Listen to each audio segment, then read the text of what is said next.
Shri Vineet Jain G, industry నేతలు, CEO మరియు ఇతర సీనియర్ ప్రముఖులు, సోదరీమణులారా, మీ అందరికీ నమస్కారం. గతంలో నేను ఇటీనో గ్లోబల్ బిజినెస్ సమ్మిట్కు వచ్చినప్పుడు ఎన్నికలు జరగబోతున్నాయి. అప్పుడు నేను నా వినయంతో మీ ముందుకు వచ్చి చెప్పాను, మా మూడవ పర్యాయంలో భారత్ ఒక కొత్త వేగంతో పనిచేస్తుంది అని. ఈరోజు ఆ వేగం అందరూ చూస్తున్నారు. దేశం దానికి మద్దతు కూడా అందిస్తోంది.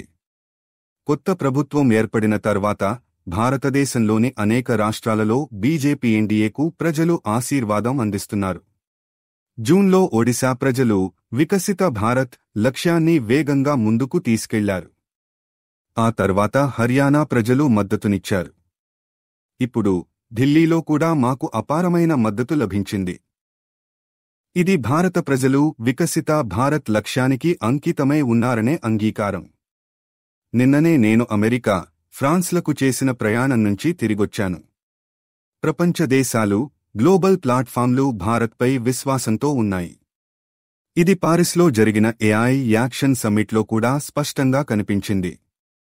గ్లోబల్ భవిష్యత్తు చర్చలలో భారతదేశం ఇప్పుడు కేంద్ర స్థానం ఆక్రమించింది. కొన్ని విషయాలలో నేతృత్వం కూడా వహిస్తోంది. 2014లో దేశ ప్రజలు మాకు ఆశీర్వాదం ఇవ్వకపోయినా ఈ గొప్ప మార్పులు జరిగేవి కావు. రిఫార్మ్ల కొత్త విప్లవం ప్రారంభమయ్యేది కాదు. 2014లో కాంగ్రెస్ ప్రభుత్వం 2044 నాటికి భారత్ను మూడవ అతిపెద్ద ఆర్థిక వ్యవస్థగా మారుస్తామని ప్రకటించింది. అంటే 30 ఏళ్ల లక్ష్యం. కానీ కాంగ్రెస్ స్పీడ్ ఆఫ్ డెవలప్మెంట్ మరియు కాంగ్రెస్ స్పీడ్ ఆఫ్ కరప్షన్ దేశాన్ని ఎంత వెనక్కి నెట్టాయో అందరికీ తెలుసు. కేవలం 10 ఏళ్లలోనే భారత్ ప్రపంచ టాప్ 5 ఆర్థిక వ్యవస్థగా మారింది. వచ్చే కొన్నేళ్లలోనే భారతదేశం మూడవ అతిపెద్ద ఆర్థిక వ్యవస్థగా మారనుంది. మునుపటి ప్రభుత్వాలు సంస్కరణలకు, రిఫార్మ్స్ భయపడ్డాయి. కానీ మేము ఖచ్చితమైన నమ్మకంతో ఈ మార్పులను తెచ్చాం. భారతదేశంలో 1860లో రూపొందించిన శిక్షా నిబంధనలు, పీనల్ కోడ్ ఇప్పటివరకు అమలులోనే ఉన్నాయి. అవి భారతీయులను శిక్షించడం మాత్రమే లక్ష్యంగా చేసుకుని రూపుదిద్దుకున్నాయి. ఇప్పుడు భారత న్యాయ సంహిత అమలులోకి వచ్చిన కేవలం 7 నుంచి 8 వరకు నెలల్లోనే తీర్పుల వేగం గణనీయంగా పెరిగింది. ఒక ట్రిపుల్ మర్డర్ కేసులో ఎఫ్ఐఆర్ నుంచి తీర్పు వచ్చే వరకు కేవలం 14 రోజులు పట్టింది. గుజరాత్లో గ్యాంగ్ రేప్ కేసులో 17 రోజుల్లో ఛార్జ్షీట్ దాఖలు అయ్యింది. 4 నెలలలోనే తీర్పు కూడా వచ్చేసింది. ఆంధ్రప్రదేశ్లో 5 నెలల పసికందుపై జరిగిన నేరంలో దోషికి 25 ఏళ్ల శిక్ష విధించారు. ఇవి ఒక న్యాయ వ్యవస్థలో సంభవించిన అసాధారణ మార్పుల కేవలం కొన్ని ఉదాహరణలు మాత్రమే. గ్రామీణ ప్రాపర్టీ హక్కులను గురించి కూడా విప్లవాత్మక సంస్కరణలు చేశాం. స్వామిత్వ పథకం ద్వారా 3 లక్షల గ్రామాలలో డ్రోన్ సర్వే చేసి 2.25 కోట్ల మందికి ప్రాపర్టీ కార్డులు అందించాం.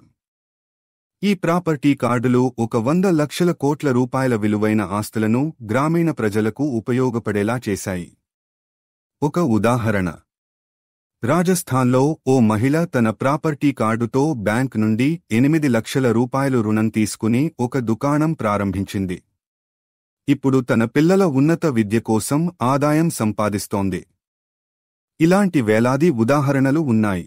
ఇవే అసలు రిఫార్మ్, పెర్ఫార్మ్, ట్రాన్స్ఫార్మ్ కథలు. భారతదేశంలో ఒక 100 పైగా వెనుకబాటుగానే మిగిలిపోయిన జిల్లాలను ఆస్పిరేషన్ డిస్ట్రిక్ట్స్ గా మార్చాం. అస్సాంలో బార్పేటా జిల్లాలో 2018లో కేవలం 26% ప్రభుత్వ పాఠశాలల్లో మాత్రమే సరైన టీచర్-స్టూడెంట్ నిష్పత్తి ఉండేది. ఇప్పుడు అది ఒక 100% అయింది.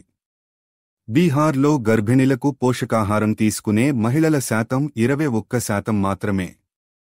ఇప్పుడు అది ఒక 100%కు చేరుకుంది. ఇలాంటి ఆస్పిరేషన్ డిస్ట్రిక్ట్స్ ని ఇన్స్పిరేషనల్ డిస్ట్రిక్ట్స్ గా మర్చిపోతున్నాం. ఇప్పటికే ఒక 100 జిల్లాలు అభివృద్ధి చెందాయి. ఇప్పుడు 500 బ్లాక్లను ఆస్పిరేషన్ బ్లాక్స్ గా గుర్తించి వేగంగా అభివృద్ధి చేస్తున్నారు. ఇండస్ట్రీ లీడర్లకు: మీరు 10 ఏళ్ల కిందట బిజినెస్ వాతావరణాన్ని చూశారా? ఇప్పుడు మార్పును చూడండి.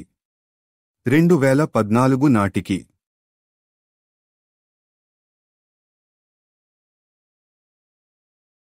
భారత బ్యాంకులు దివాళా తీసే అంచున నిలిచేవి.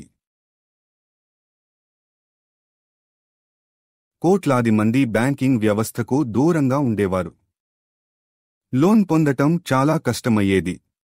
ఇప్పుడు ముద్రా యోజన ద్వారా 32 లక్షల కోట్ల రుణాలు చిన్న వ్యాపారులకు అందాయి. ప్రతి గ్రామానికి 5 కిలోమీటర్ల పరిధిలో బ్యాంక్ సౌకర్యం ఉంది. ప్రభుత్వ బ్యాంకులు గత ఏడాది ఏకంగా 1.25 లక్షల కోట్ల లాభాలు నమోదు చేశాయి. మేము ఫియర్ ఆఫ్ బిజినెస్ ని ఈజ్ ఆఫ్ డూయింగ్ బిజినెస్ గా మార్చాము.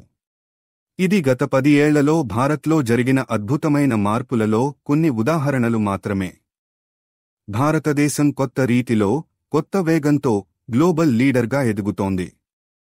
ఈ ప్రగతిని మనం కలిసి మరింత వేగంగా ముందుకు తీసుకెళ్లాలి.